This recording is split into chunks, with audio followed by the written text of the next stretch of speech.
दिनिया। गिरधर गोरिया चारिच दिनिया, डोला बैठा ले जाऊं अपन आंगना। डोला बैठा ले जाऊं अपन घरिया।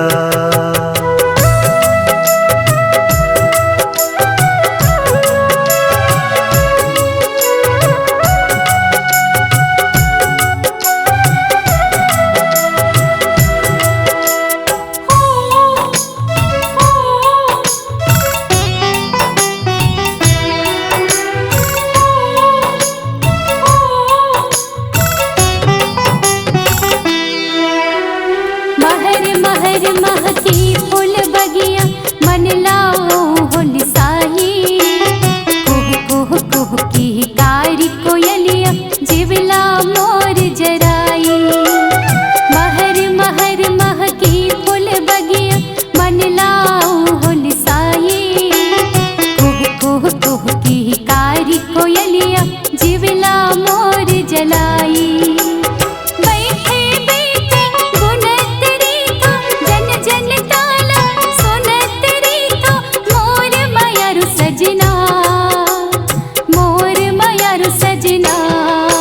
गिरधर गोरिया चारिच दिनिया। गिरधर गोरिया चारिच दिनिया, डोला बैठा ले जाऊं अपन अंगना। डोला बैठा ले जाऊं अपन घरिया।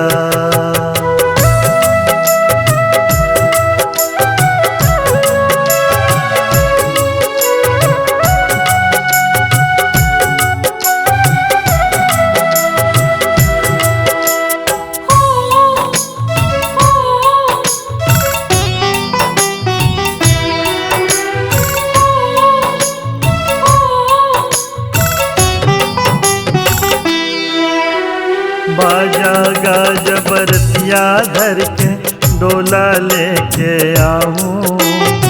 और मुकुट सेरा सिर साजे दुनिया ला मैं बताऊं। बाजा गाजा बरतिया धर के डोला लेके आऊं।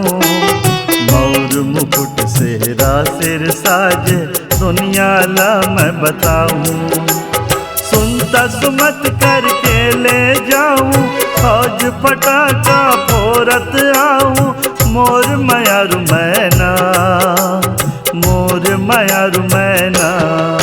सुन बोले कंगना, सुन बोले बिंदिया। सुन बोले कंगना, सुन बोले बिंदिया।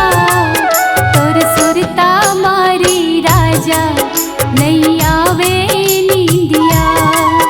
तोर सुरता मारे राजा नहीं आवे नींदिया।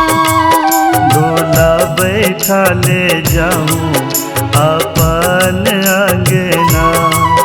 तोर सुरता मारे राजा नहीं आवे नींदिया। डोला बैठा ले जाऊं अपन घरिया।